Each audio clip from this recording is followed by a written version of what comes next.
히알루론산? 저분자, 고분자? 뷰티 탐구생활. 안녕하세요. 뷰티 크리에이터 콩순이입니다. 한 가지 주제로 깊게 파고드는 콩순이의 뷰티 탐구생활. 오늘은 히알루론산에 대해서 얘기를 해보려고 해요. 우리 화장품을 살 때 히알루론산, 히아루로닉 뭐 이런 얘기 진짜 많이 들어보셨을 거예요. 히알루론산은 뭐 분자 크기가 어때서 저분자, 고분자를 같이 써야 되고, 또 히알루론산은 뭐 자기 몸에 1000배 되는 수분을 빨아들인다. 진짜 여러 가지 얘기를 들어보셨을 텐데, 진짜 저희 집에도 히알루론산에 대한 그런 제품이 진짜 많더라고요. 그래서 어느 날 제가 블로그 리뷰를 하다가 히알루론산 제품을 사용을 하는데 분자 크기랑 뭐 이런 거에 대해서 공부를 했는데 너무 재밌는 거예요.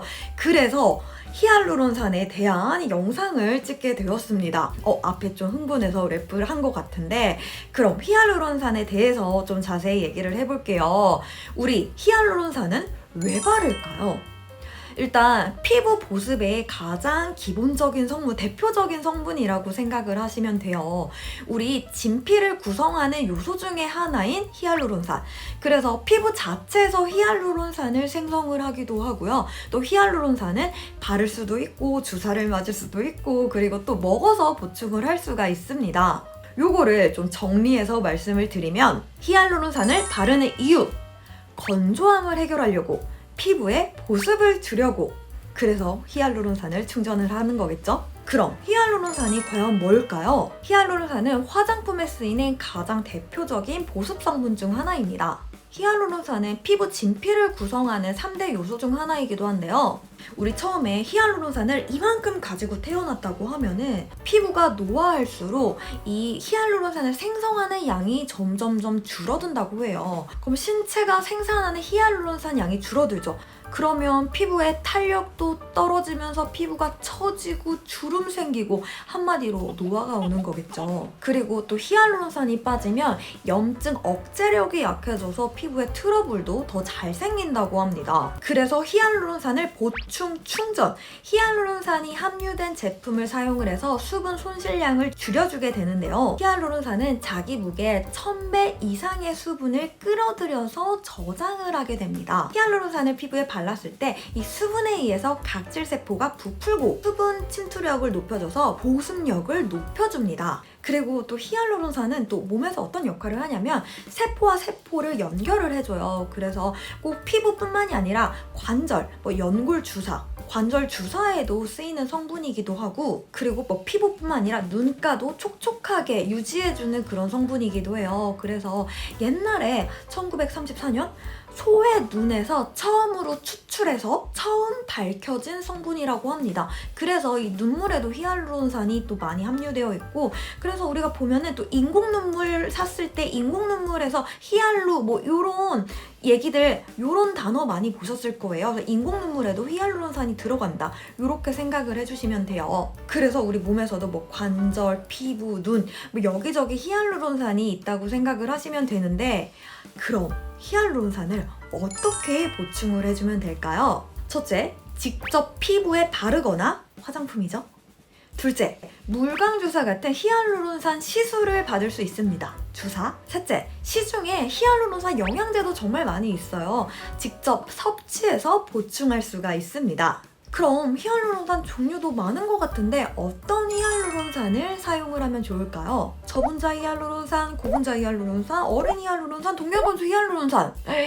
종류가 되게 많죠. 저도 9년째 뷰티 크리에이터를 하면서 히알루론산 제품들이 진짜 많더라고요. 근데 봤을 때 기술력도 분자 구조도 다 조금씩 다릅니다. 일단 히알루론산은 분자 구조, 특징에 따라서 흡수율이 다르다고 생각을 하시면 돼요. 그래서 분자 크기에 따라서 저분자, 고분자 이렇게 나뉘는데요. 그럼 뭐를 고르지? 생각을 하실 텐데, 일단 분자 크기가 크면 고분자, 분자 크기가 작으면 저분자라고 생각을 하시면 되고, 분자 크기가 크면은 이게 진피층까지 가지 못하고 이 각질층에만 발라지게 됩니다. 한마디로 고분자는 이 크기가 크니까 피부의 흡수가 좀 어렵다고 생각을 하시면 돼요. 그래서 딱 비교를 해보면 저분자 히알루론산은 분자 크기가 작아서 피부 흡수율이 좋은 대신에 수분 보유량이 조금 떨어지고, 고분자 히알루론산은 이 분자 크기가 커서 흡수율이 조금 떨어지는 대신에 보습을 유지하는 데 좋습니다. 분자 크기가 클수록 피부 탄력에 도움을 주는 콜라겐 합성에 더 좋다고 해요. 그래서 여러모로 좋은 작용을 하겠죠. 그럼 저분자가 안 좋냐?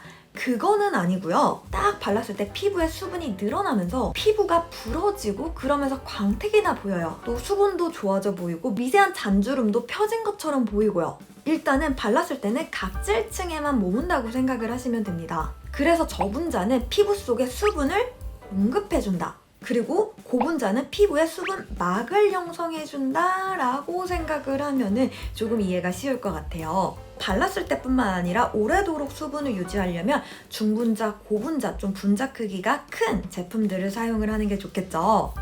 근데 고분자는 커서 흡수가 안 된다면서요?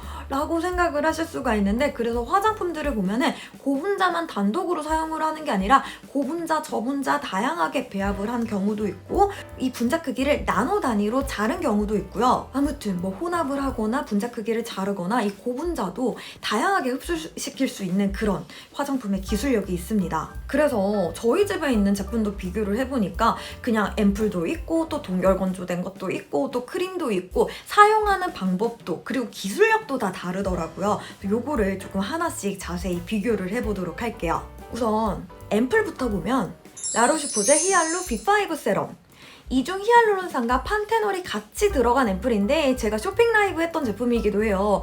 요거는 수분감이 좋고 향이 좋아서 제가 몇 통을 비운 제품이고요. 고분자, 저분자 히알루론산이 들어가서 피부결을 매끄럽게 해주면서 속부터 탄력이 좀 차오르는 그런 느낌?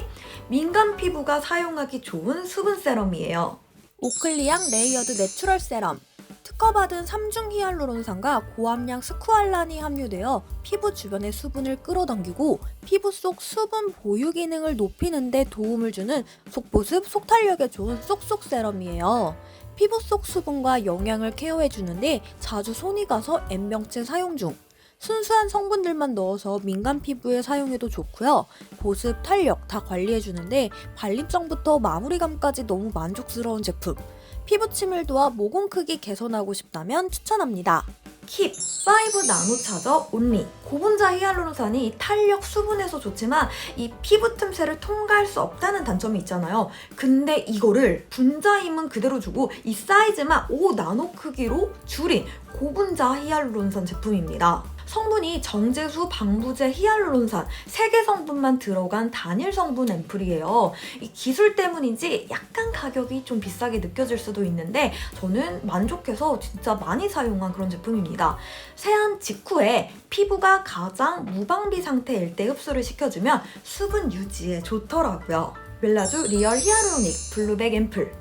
순도 100% 인체 동일 히알루론산 제품이에요. 히알루론산 원물에서 3차 정제 공정을 거친 히알루론산을 사용했고 초고분자부터 중분자, 초저분자까지 총 9종의 히알루론산이 들어갔다고 해요. 그리고 이거는 또 섞어서 사용할 수도 있는데 동결 건조된 히알루론산 제품들도 많이 있습니다. 이 동결 건조된 제품들은 집중 케어를 하실 수가 있는데요. 방금 보여드렸던 앰플에 사용하는 제품 웰라쥬 리얼 히알루로닉 원데이 키트. 순수 히알루론산이에요. 고농축 히알루로닉 캡슐과 수분 앰플이 1회 용량으로 되어 있는데 저는 이 바이오 캡슐을 되게 좋아해요. 불순물 없는 8종 히알루론산과 아미노산 4종을 리포조마했다고 하는데 이 히알루론산을 동결 건조해서 유효 성분을 응축해서 피부에 그때그때 신선하게 사용을 할 수 있고요. 수분만을 건조시켜 이 성분 본연의 효과를 극대화했습니다. 이 캡슐과 앰플을 섞어 사용을 하면 되는데 따로 녹여서 발라도 되고 저는 눈 밑 꺼진 데 사용하기 좋아서 이 눈 밑에 두고 굴리면서 흡수를 시켜줘도 좋았습니다. 파도엘 히알 블래싱 스틱 동결 건조 히알루론산 100%. 동결 건조 공법으로 농축된 100% 히알루론산이에요. 스틱 한 개당 마스크팩 500장의 수분이 함유되었다고 하는데 100% 동결 건조된 히알 스틱과 앰플을 섞어 사용하는 제품이에요. 이 분자 크기가 다른 이중 히알루론산이 들어갔는데 크기가 큰 히알루론산은 피부 표면과 표피층에 보습막을 형성해주고 미세 히알루론산은 진피층에 침투해서 속보습을 해줘서 필러 역할을 해준다고 해요. 그래서 고민 부위에 사용하기에도 좋고 중요한 날 전날 스페셜 관리로 사용합니다. 그래서 저는 그냥 스틱을 딱 해서 얼굴에 슉슉슉 문질러서 사용하면 좋더라고요. 그리고 접근하기 쉬운 저분자 히알루론산이 함유된 제품 하루하루 원더 블랙라이스 히알루로닉 크림. 제 애정템이 크림인데 용기도 정말 예쁘고 휴대하기 좋아서 자주 사용한 제품이에요. 생각해보니까 이 크림 제품명에 히알루로닉이 들어가더라고요. 히알루론산을 영어로 하면 히알루로닉 애시드라고 하는데 발효흑미와 히알루론산이 피부 속 깊숙이 진한 보습을 주는 제품이고 99% 천연유래 성분의 비건 인증을 받은 제품이에요. 저 혼자 히알루론산이 하이알루로닉 애시드가 함유된 크림이고 히알루론산 앰플들을 사용하고 마무리 단계로 이 크림을 발라주면 피부 속 수분을 꽉 잡아주면서 장벽을 탄탄하게 해주는 그런 느낌이에요. 와, 진짜 이렇게 정말 많죠. 주의점은 히알루론산은 당의 일종이라고 해요. 그래서 너무 많이 바르면 끈적거립니다. 뭐든 적당히가 좋겠죠. 특히 제가 보여드렸던 동결건조 히알루론산은 좀 발랐을 때 다 안 녹거나 좀 겉돌 수가 있거든요. 고농축이라서 또 약간 밀리거나 그럴 수 있어요. 그래서 화장 전에 사용하기보다 밤에 사용하고 주무시는 거를 추천을 드려요. 제 나이가 좀 있으면 벌써 36이더라고요. 제가 뷰티 블로거 처음 했을 때 20대 중반이었는데 아무튼 제가 피부 노화에 관심이 많을 수밖에 없는 그런 나이겠죠. 근데 일단 보습은 정말 기본이고 히알루론산은 정말 자주자주 채워줘야 된다는 거. 진짜 히알루론산 관리를 꾸준히 열심히 해서 이 수분 유지에 정말 심혈을 기울이고 있습니다. 제가 히알루론산 제품을 몇 개 쓰다가 조금 더 궁금한 내용들을 정리를 해서 이렇게 영상을 찍어보게 되었어요. 앞으로도 저도 히알루론산 잘 유지를 해서 동안 피부를 좀 유지라도 동안 피부로 바꿔보도록 할 거고요.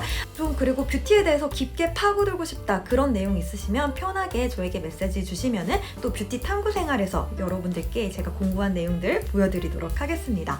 그럼 여러분들 히알루론산 잘 충전해 보시고요. 그럼 우리 히알루론산 충전하고 피부 덜 늙길 바랄게요. 그럼 안녕.